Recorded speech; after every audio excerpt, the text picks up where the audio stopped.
Before we continue, I also need to address one other thing, because there was another comment about our impending battle to the death, which apparently is a thing that is now happening. Oh, obviously. Somebody writes here, I think Johnny would try a high jump kick but then miss and crash because he hasn't played Pokemon and does not know the folly of such a move. Leon would probably try to unsuccessfully seduce the others with deep, sexy voice and then get the crap beat out of him. I would. And then he says, Bears suck, bring on football season. I did see because that. He just, apparently he needs to go after all of us for some reason. And I just a word of advice, all right? Rule number 1 about jump kicks is you never aim high. It's a Pokemon reference. There's an attack in Pokemon called high jump kick, and if you miss, you take like 30% of the damage it would have inflicted. So it's a high risk, high reward move. I'm just saying you don't do it. Leaves your groin open, and it's also predictable. If you jump and you kick low, people are like, oh my god, he's in the air, he's gonna kick me in the face! And then you, plant your foot in his abdomen, he's like, oh, I fell for it again. If the three of us ever meet, the one thing to keep in mind is not to leave your groin open. Something will happen. Yes. Something bad. Not necessarily something bad. No. Gentlemen, but something will happen.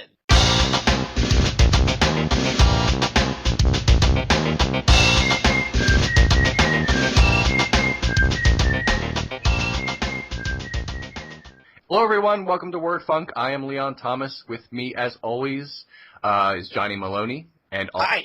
And okay, I didn't know we were doing this individually now, but threw you a curveball there, Leon. All right. Just mixing things up, trying to stay fresh. All right, and also Austin Yorsky is here. You say something Hi. now. Yeah, there you go. All right. Wow. Me, Austin. So we have a few things we want to talk about this week. 2 things that are of sort of major corporate importance, I guess. Things that may change the landscapes of things. And I have something that I will talk about at the end of the show, which is just the best news ever. The best news since the new Tick series, really. So let's hear about what you want to talk about, Austin. Well, what I wanted, I wouldn't go so far as to say I want to talk about it. I was just, we talk about news stories every week, and I was looking, and I was like, this might be fun to make fun of for 10 minutes. So that was the impetus for this. But no, there was a big Apple press conference the other day. Was it 1 or 2 days ago? It was recently. I like it how you say that it's a big Apple conference, as if they have little small ones where they're we're announcing a brand new update to iTunes. Yeah, they just gathered a local club, 12 people in the audience. They're like, hey, we just wanted to tell you guys some stuff. No, every single Apple conference is a huge, You're everything gonna have else. to sign a new EULA, or at least tick the little box, and it's gonna be neat. It was, I mean, they announced a new phone. Who gives a shit? It's a phone. It texts. It calls. I mean, Jesus. I mean, me and Johnny have a history of going after Apple, but I'm bored of making fun of their phones. That's not even a thing anymore, as far as I'm concerned. The big news is they announced a smartwatch, and I guess before they announced it, people were saying it was going to be called the iWatch, but it's just called Watch. This capital W ATCH. Watch. Right, proper noun. Wait, seriously? I actually thought it was no. What? It's called Watch. It's called Apple Watch. And you have to purposefully hush your voice a little bit when you say it in order to give it the proper gravitas. Does that mean they've trademarked the word watch? Hey, that's a really nice watch. Oh my. Who knows? I mean, I wouldn't put it past them. So is it basically like a Dick Tracy watch where it's super cool, or is it something where I'm going to be trying to text on it and it's impossible? Well, I think, first of all, we need to establish that it would be super cool because, Dick Tracy's watch, the thing about Dick Tracy's watch was that it was, the only watch. Nobody else on the police force had that fucking watch. They were just well, we only made one. I guess we'll give it to Dick. But Apple's late to the game on this. Yeah, they've been smartwatches for a while, and they've always been stupid. Who cares? Like, I saw someone was like, oh man, I can't wait until they release that device where you can carry it around with you and it tells you the time. Well, I know. Like, one that requires a little bit less effort than drawing your hand up from, I don't know, say your pocket where you might keep something, up to your face to look at it. Isn't this kind of status quo for Apple, though, to basically take an invention that happened a few years ago and say, look, this is basically ours now? Yeah. And wasn't that the, when the iPhone came out, everyone, flipped their shit, but that was not... It's a phone! Ah. Right, I mean, that was not, it popularized itself as being, the, smartphone, but that was not the first or anything. It combined a bunch of pre-existing technology into a formula that managed to, not only do all the things that all these other devices could do, but kind of, adequately for the first time. So it wasn't necessarily new, but it might have been the right time and the right design, which is not what this is. Well, they're masters of marketing shit we don't need or already have back to us at higher prices. For some reason. People talk about corruption in game journalism. I saw some clips from that press conference, and they got a standing ovation for announcing a $350 watch. I demand neutral, ethical reporting from our fashion journalists. well, here's the thing. I mean, I have a... Why aren't restaurant reviewers held accountable?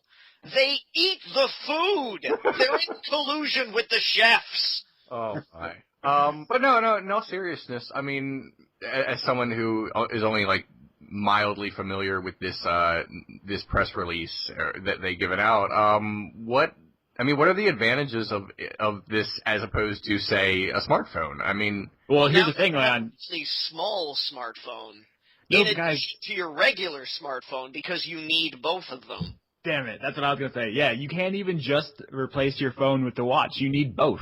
You can't use the watch without an iPhone. And it's not like you can't even leave your fucking iPhone at home. You have to bring it with you. You have to have both on you for them to work. That's horrible. That's really the most horrible invention I've heard of. And I just want the Dick Tracy phone at this point, the watch phone from Dick Tracy, because that seems simple and effective.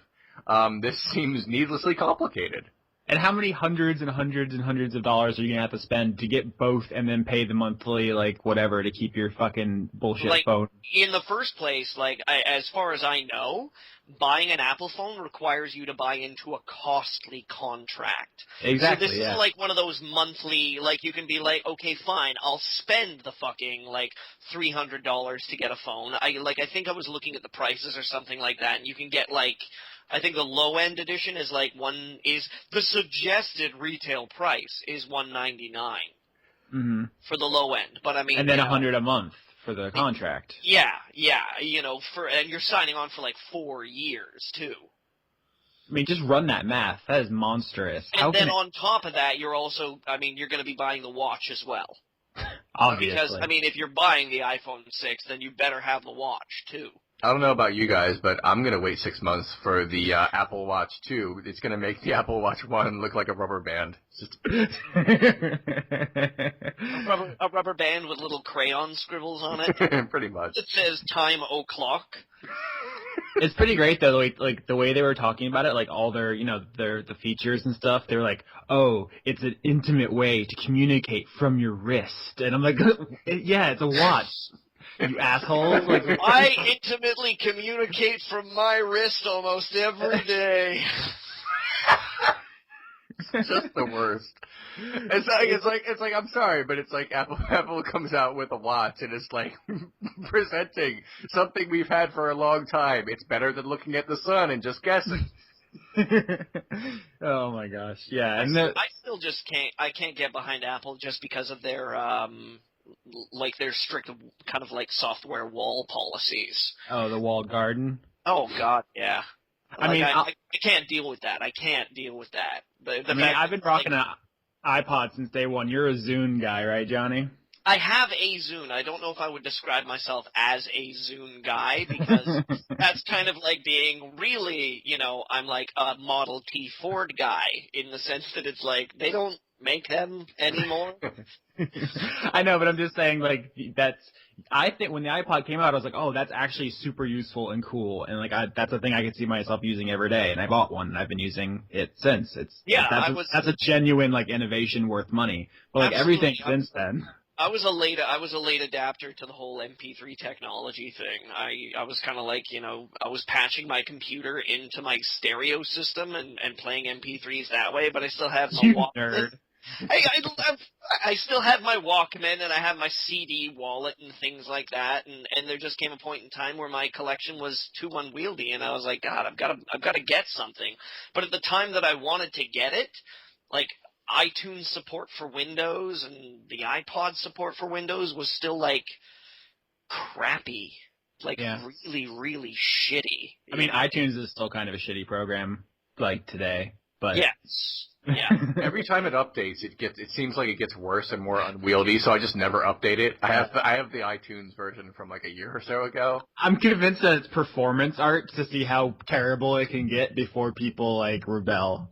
There's no way that they did it on purpose, like, and didn't know. Like, someone had to have been in those design meetings and like, guys, we're making this shittier on purpose, right?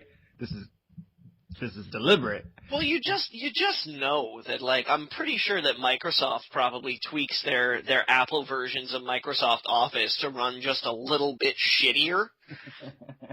That's so that it's only conjecture.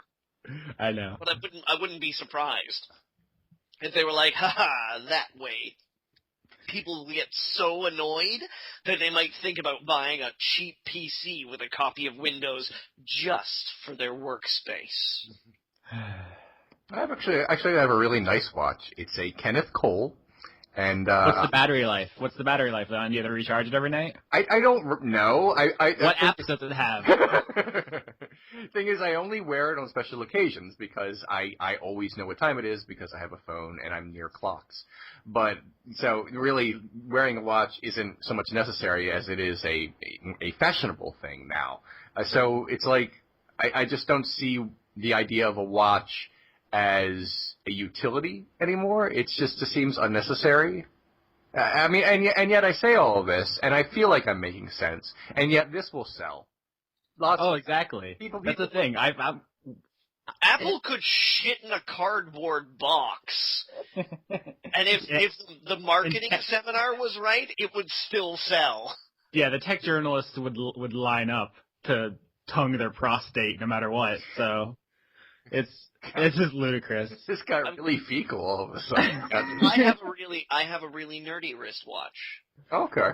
I have a Casio. It's called a Wave Scepter. Oh.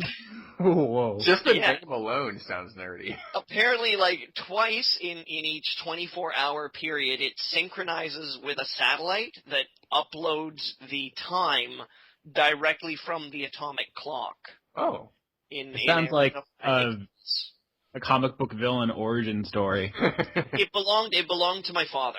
It was one of my, like when we were going through his things, I was like, this is nerdy enough for my sensibilities, and also it's my dad's, so I'm taking this. That makes sense.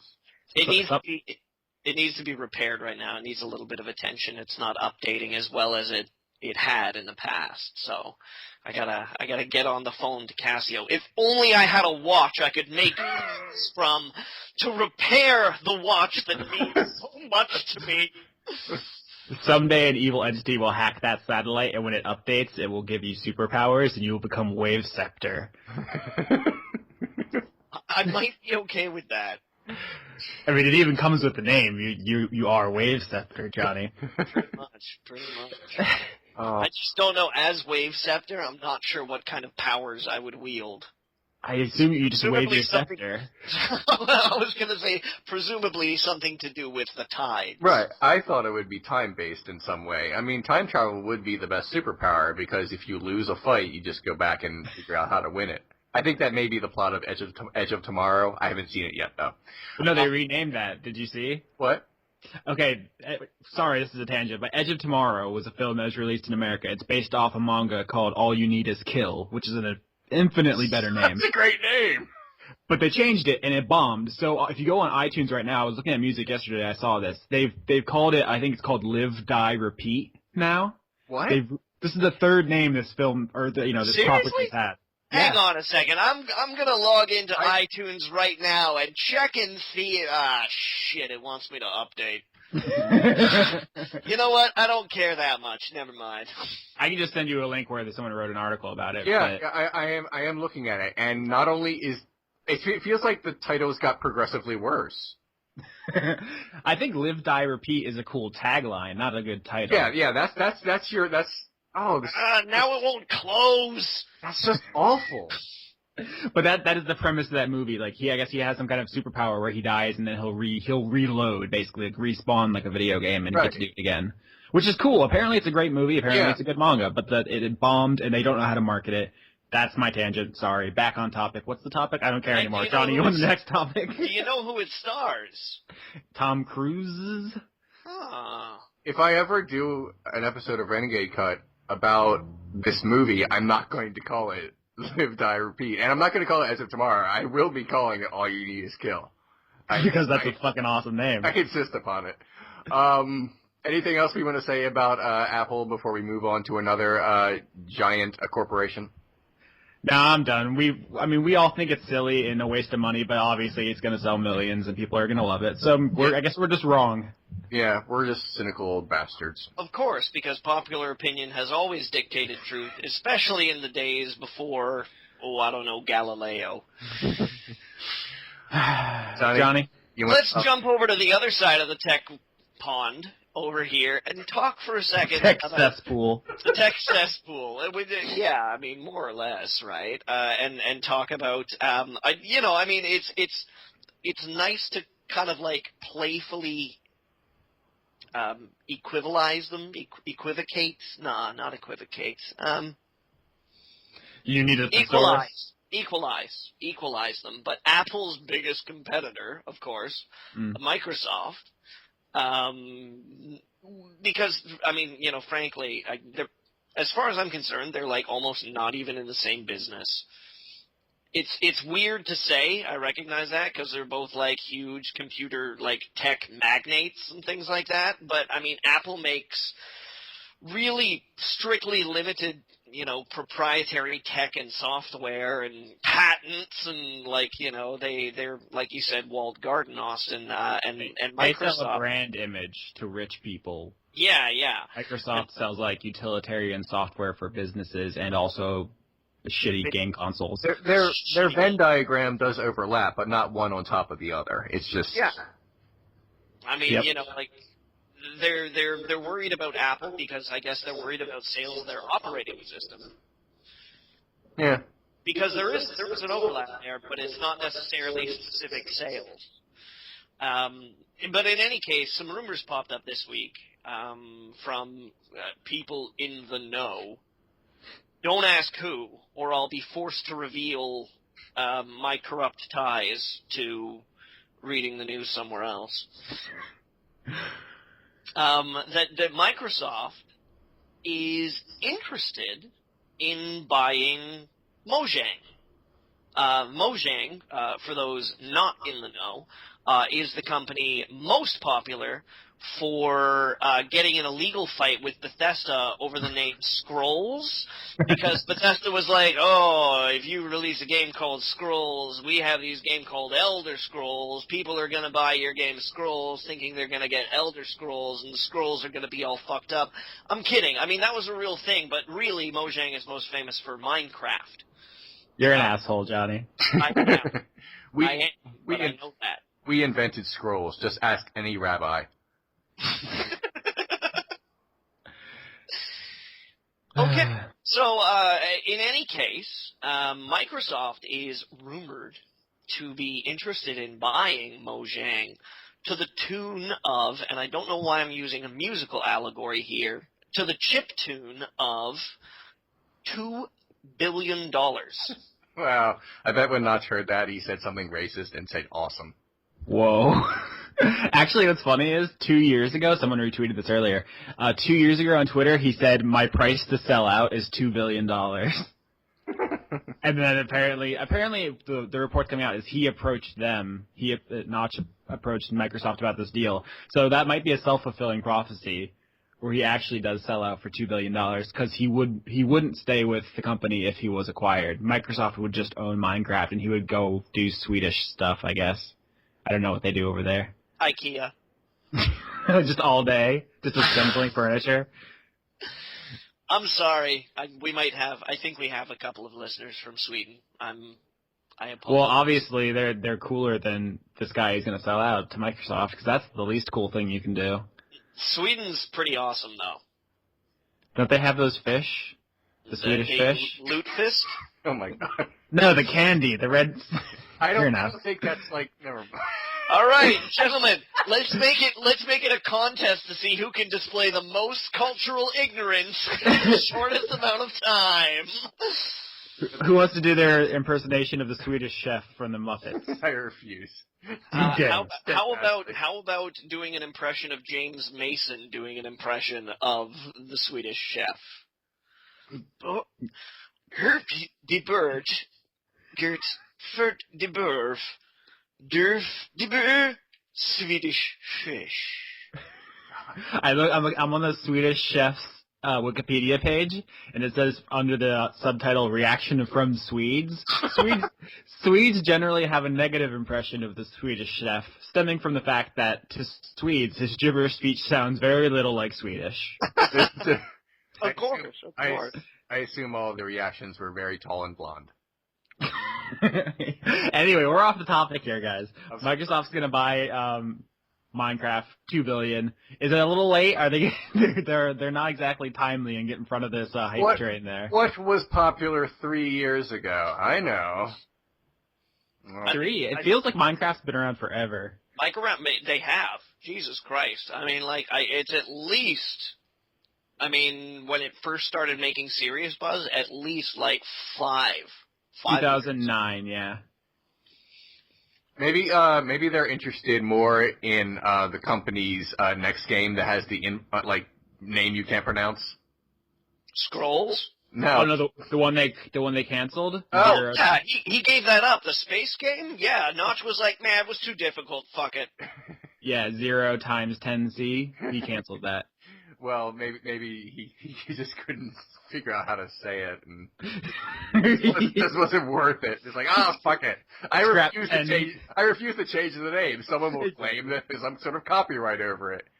He refused to change the name, and it said scrap 10 months of work. Yeah, that's the most logical thing I can think of.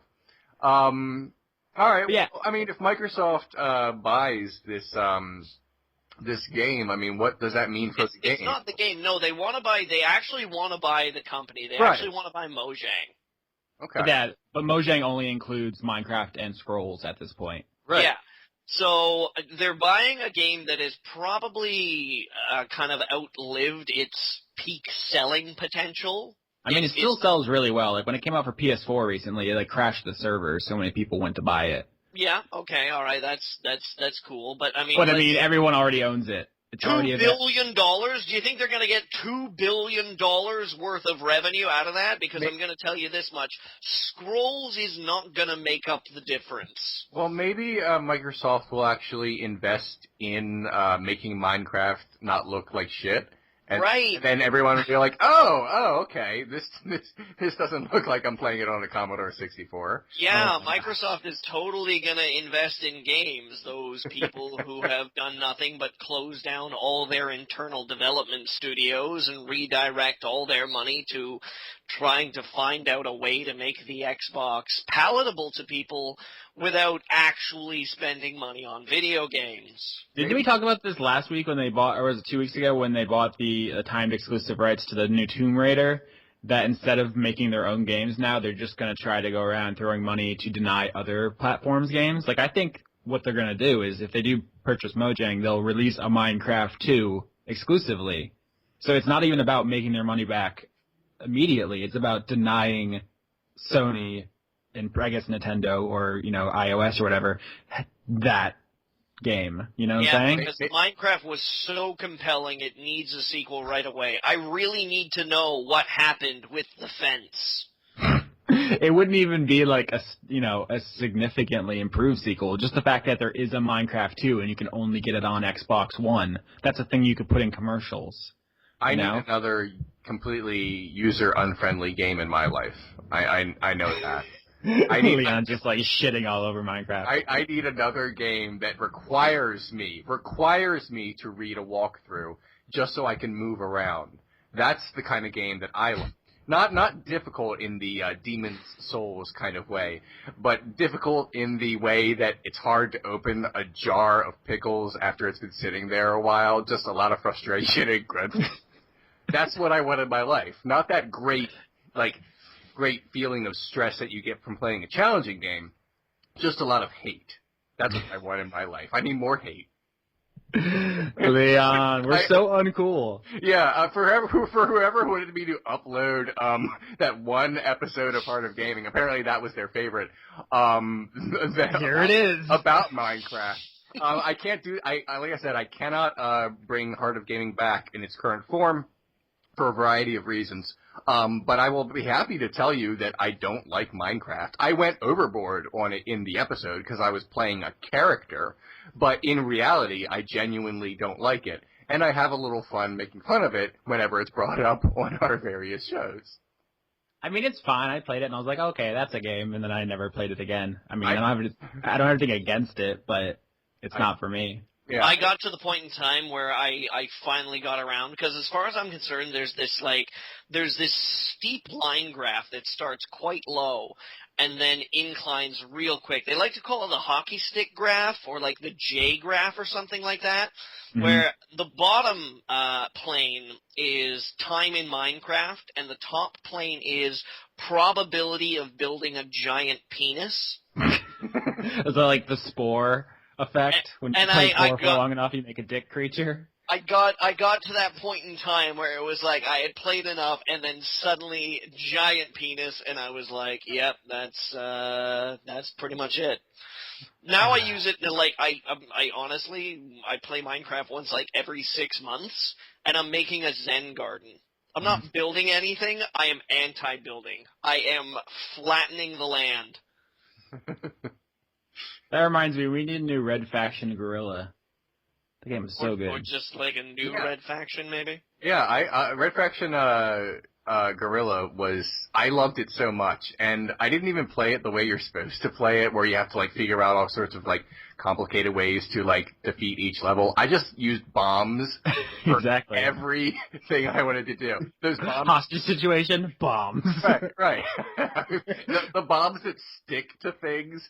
It just feels so satisfying when you throw 3 and then detonate them all at once. God, that's how you play a game. That is a game right there. That is exciting, it's interesting, and there are also building-related physics to it. And it also doesn't suck. I like covering vehicles in those sticky bombs, getting in, driving at buildings really fast, and then bailing out. So when you slams into the building, it becomes like a missile. You could just take out entire high-rise fucking buildings, just it's fantastic. I love that game. Remember, everyone, if you want to yell at me for not liking Minecraft because you love it so hard, the comments, not the place to do it. But there are Sean at Channel Awesome. But there's half a dozen other ways you can get in contact with me and just spew vile hate at me. I'm honestly one of the most visible and easy to get in contact with producers on Channel Awesome. So come at me. I will respond to you if you're polite, and if you're not, then at least you got some sort of hateful message into my eyes. I think the most efficient way to get Leon's attention is to hire a plane to do skywriting in Baltimore. Just be like, Leon sucks in the clouds, just in the middle of the day. He'll see it. It's good. If you do that, I won't even be offended. I'll just be impressed. I'll take a picture of it. That'll be my desktop forever. All right, so there's not much to say. This deal hasn't gone through on the Minecraft thing. I'm redirecting us.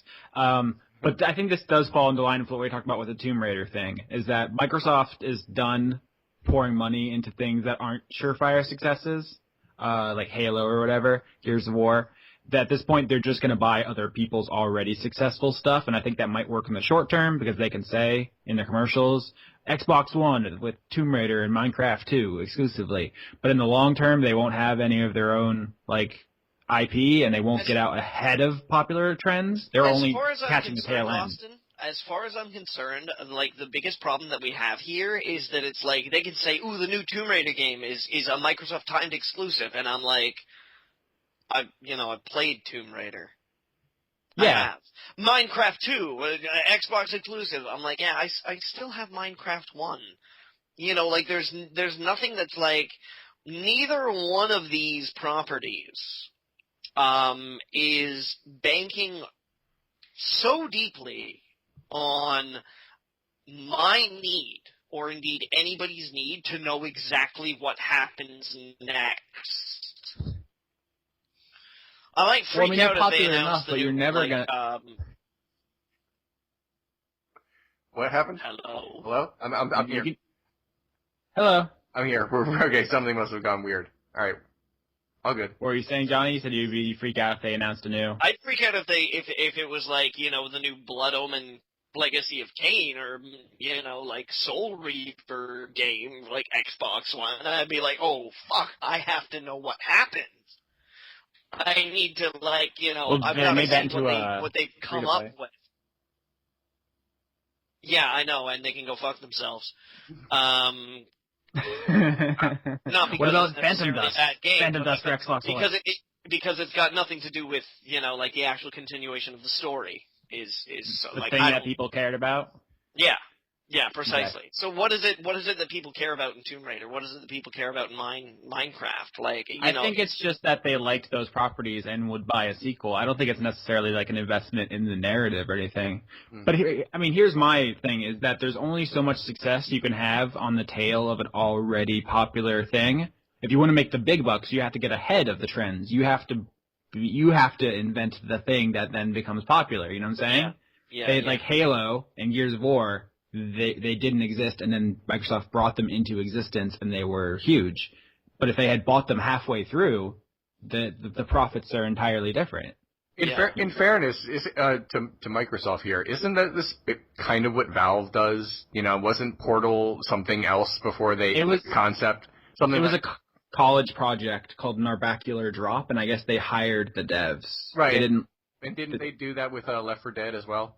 No, Left 4 Dead was going to be a mod originally, and Valve went to their offices and said, we really like what you're doing, we're going to give you the money to actually produce a full game out of this. Right. Yeah, Valve recognizes talent and then incorporates them and lets them make the most of it. That's different than just buying things that exist and then trying to cash the checks. Okay. Me and Johnny have a reputation of shitting on Microsoft and blowing Valve, so let that, biases may... Although, in fairness, I guess in the past, Valve did do that with, like a couple of their more popular mods, like Team Fortress 2, for example, was, Team Fortress back in the day was originally, I think, a Quake 1 mod, and then they wound up buying it essentially and making a Team Fortress 2 out of it, which turned out to be more or less the same thing, only kind of like I guess refined and I think you have to recognize the distinction between incorporating good ideas and hiring those people to make the most of their talent and buying their company and firing them, which is what the reports say is going to happen with Mojang. Like, Notch is just going to be out. They're just going to own the IP. It has nothing to do with, like, positive artistic environments. This is purely mercenary, and I think, for me, that's the difference.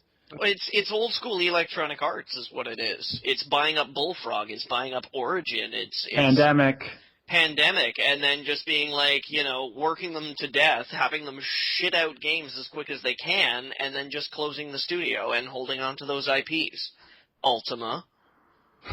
Did you hear that Ultima Forever already shut down?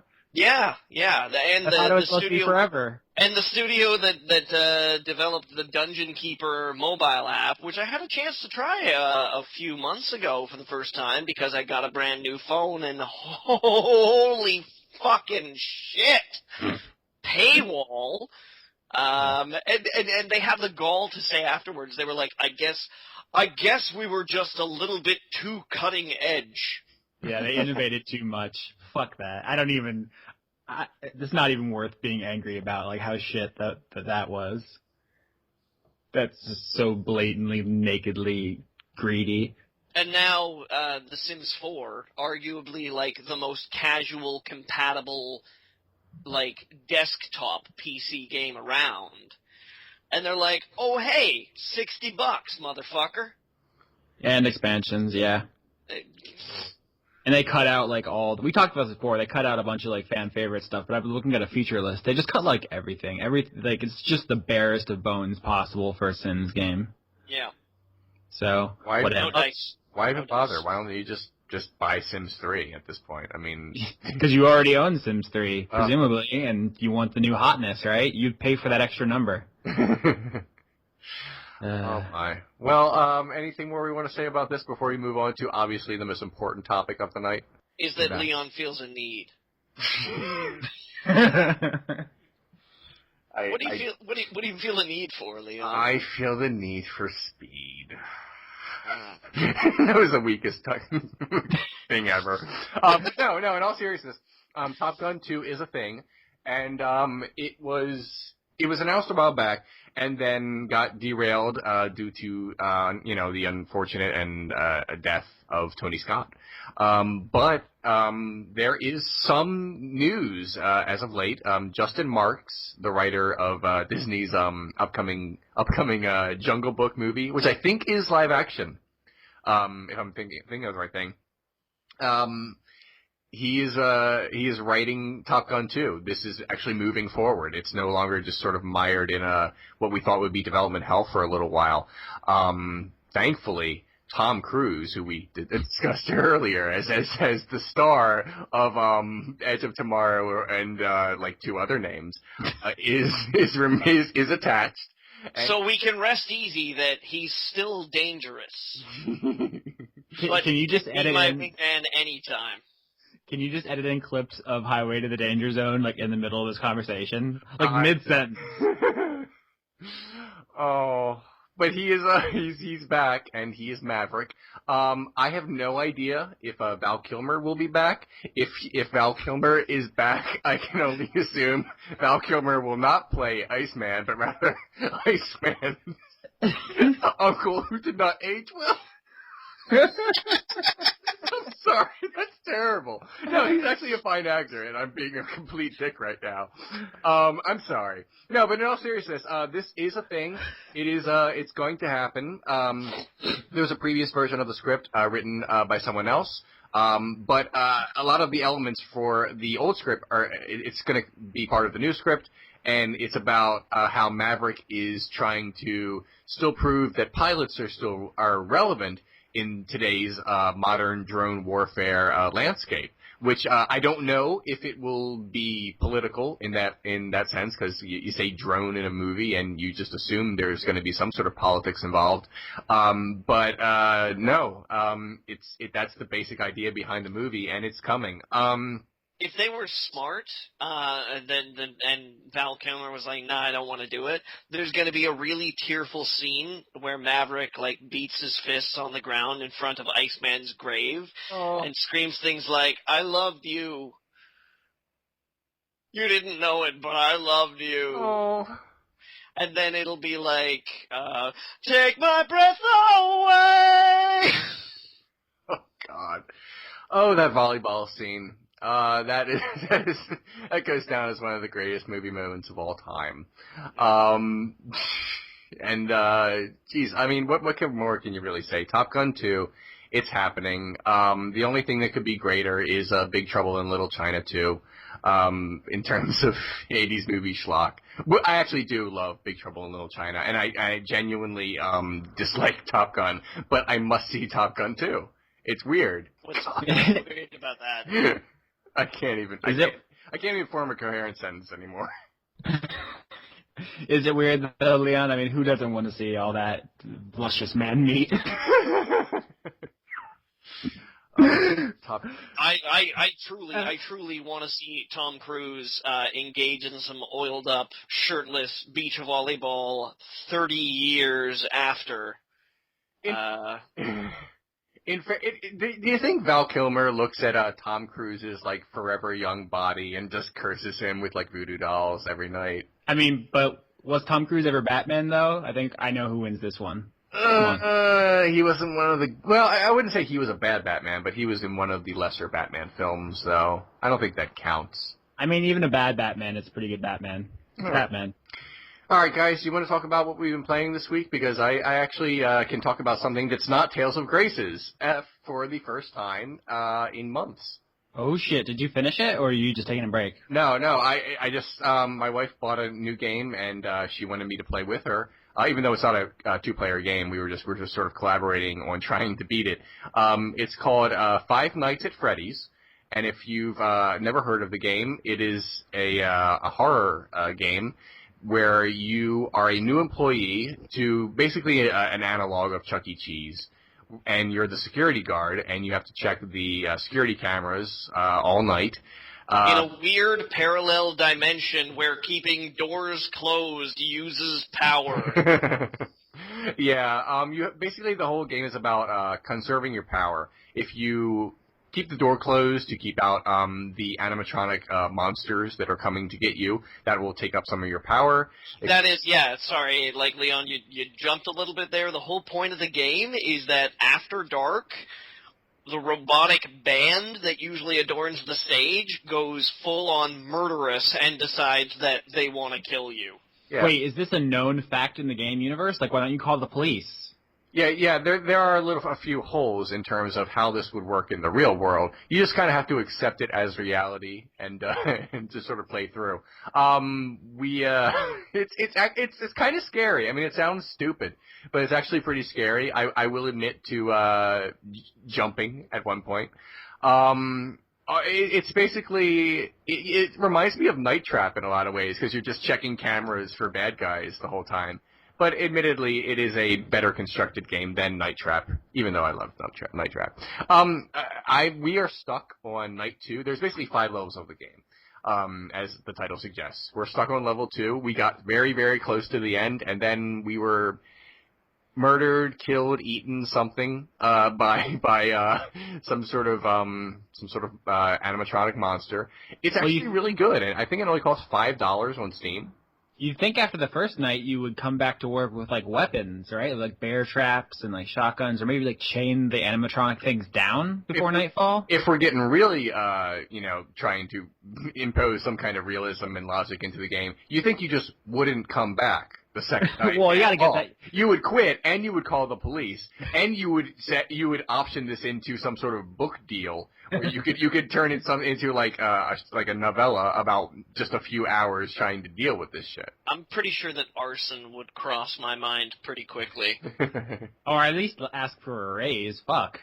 It would be great. I think that each night just gets progressively more difficult. It would be great if in the 5th night the format of the game changed completely, and the security guard that you portray just says, "I've had enough of this shit," and comes back with like machetes and chains. It becomes a first-person shooter. Yeah, it's like 5th night is revenge.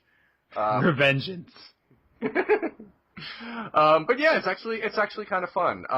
It looks like it was designed by people with a sense of humor, and also designed in such a way that it doesn't seem like it costs a whole lot of money to make. But it doesn't feel cheap, is what I'm trying to say. It just feels like a short game. Each night or level of the game lasts about 8 or 9 minutes. But it's so difficult, at least for me it has been, that you're going to have to replay each night a few times before you get through. So it's not a short game in the sense that you could just breeze through it. It's kind of tough. I mean, you could read a walkthrough and find a way, but I'm not going to do that. Well, I've been playing a super timely game. Do you guys want to hear about Destiny? Yeah, Yes. All right, we talked about this a while ago when it was, I guess, announced or revealed or whatever, leaked that it cost $500 million to make Destiny, although later it came out that represents Activision's investment in the IP in terms of like promotion and like servers and whatever expansions. It's not a $500 million development cost. It's a $500 million investment in the studio and marketing and setting up, potential sequels and blah, blah, blah. Even so, it's still a massive, massive budget, like in general. It is a massive budget, but they made it back in one day.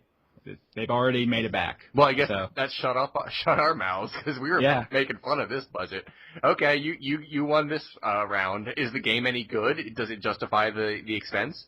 It is. It's pretty good. Here's the thing. I was planning on skipping it, because I liked Halo, which is, Bungie. It's the company that made it, and I like Borderlands, which just kind of looks a more open, kind of loot-based shooter. But I was planning on skipping it until, actually, this last week when something happened. See, I was holding onto my PS3 only to play Persona 5, which was announced as a PS3 exclusive. But then they announced this last week that Persona 5 was coming to the PlayStation 4. So I didn't need it anymore. So me and my brother traded in all our hardware. We got a PS4. It's at his apartment. And he really wanted to play Destiny because he played the beta. And he was like, oh, it looks really good. It's really good. And I'm like, it looks whatever. But then he picked it up and I played it, and it is. It's really good. It's really slick. I really like the user interfaces. Everything's super intuitive.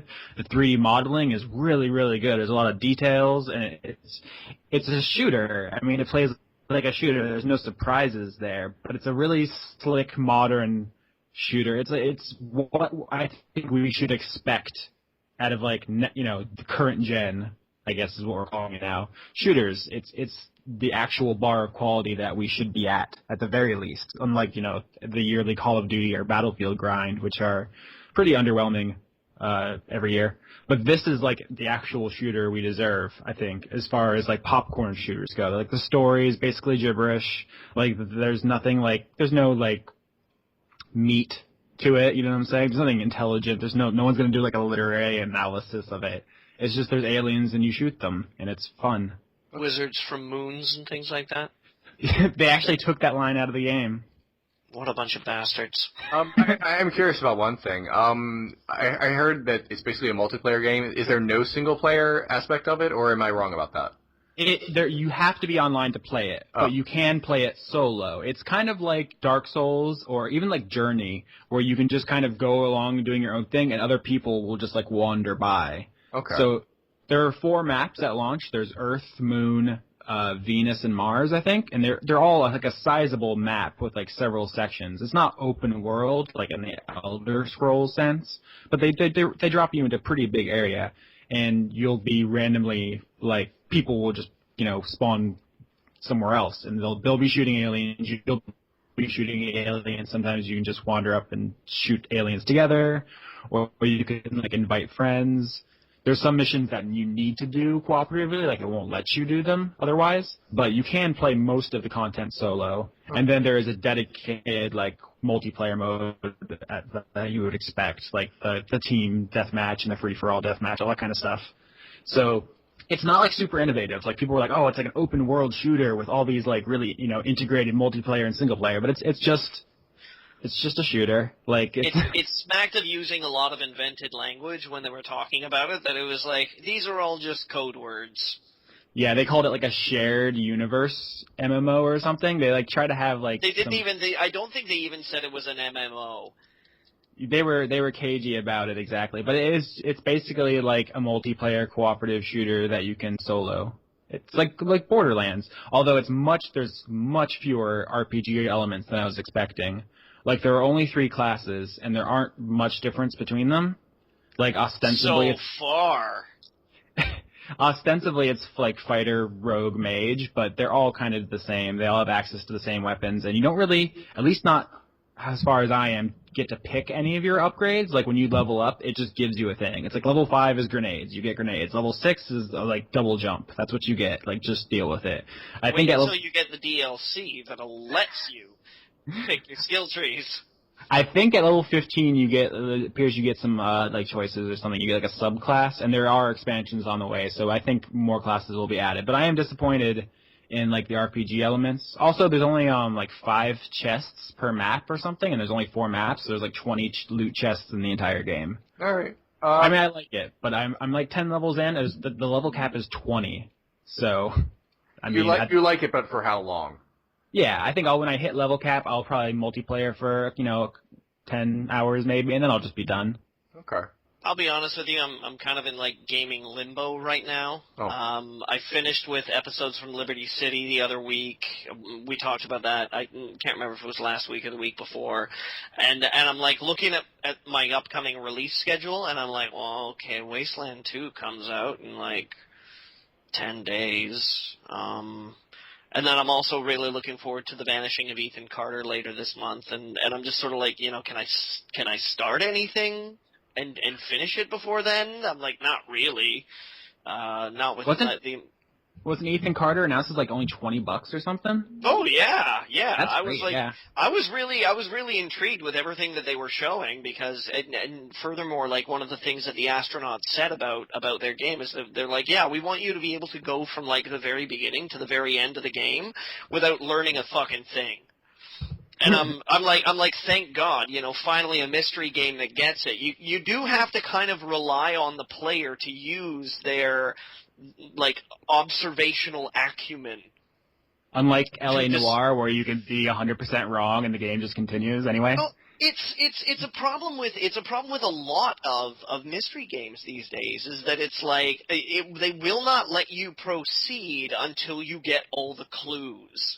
So it's like you're not really solving the mystery as the player so much as just like ramming your head against the puzzle over and over and over again until you find the weak spot that the developer wants you to find, whether through brute force or actual cleverness. That there's no real mystery in a lot of it. It's this horrible like gateway designing where it's like, yeah, well, they can't reach this point unless they find this out, and then they can't reach this point unless they find this out. And it tentatively looks like The Vanishing of Ethan Carter looks like a game where it's like a genuine mystery. And maybe you might get to the end of it and feel like you've got all the pieces to make like a reasonable conclusion. But then if you go back and play it again a couple weeks later and you find something that you didn't discover the first time round, that would bring new information to the surface. And I want a game like that. I want a game that has a genuine mystery that actually compels me to explore and to learn and to read, to deduce, to try to figure things out. And if I finish it in an incomplete state, rather than just go, oh, well, what a crap mystery, I can say, no, I think I missed something. What is this game called again? Because I'm actually really interested just hearing you describe it. It's called The Vanishing of Ethan Carter. Okay. And it's due out, I think, on the 25th of September this month. It's retailing. You can get it off of the developer website or on Steam or on goodoldgames.com for, $20. That's pretty good. I think it is $20 or $30, but it really looked interesting to me. And the new Sherlock Holmes game is coming out too, Crimes and Punishments, which similarly looks like they're actually interested in creating mysteries because each case is going to have like several suspects, and you have to actually notice clues and ask proper questions, and then you get to choose who you can accuse and what you decide to do with them afterwards. I'm like, oh, okay, like that's an actual mystery that requires the player to say, he did it, and kill him.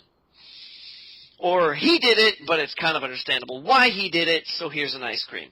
I hope there is an ice cream option. These are the mystery games that I've been looking forward to, and Wasteland 2 as well coming out, which is one of the games that I kickstarted back when Kickstarter was like a new thing. I'm in Wasteland 2, by the way, listeners. There's going to be a character named Johnny Maloney in Wasteland 2. See if you can find him. And if you do, I hope he's nothing like your dickish Shadowrun character. He was a son of a bitch in Shadowrun, wasn't he? Guys, we really do have to go. Any last words before we head out for the night? Cheese. That's a word. It's one word. You said words, so I gave you one. I thought Johnny was going to give you one. Oh, yeah. I'm sorry. I was just going to say that I bought like a really huge jar of kimchi the other day and being like, I'm never going to eat all that kimchi. And I'm like 3/4 of the way through my kimchi. So things are getting really distressing in my bathroom these days. That, Johnny. Oh, well. All right, we really have to go. Bye, everyone. Stay tuned for upcoming episodes of Word Funk, where we will talk about the games that we want to play and other mindless shit.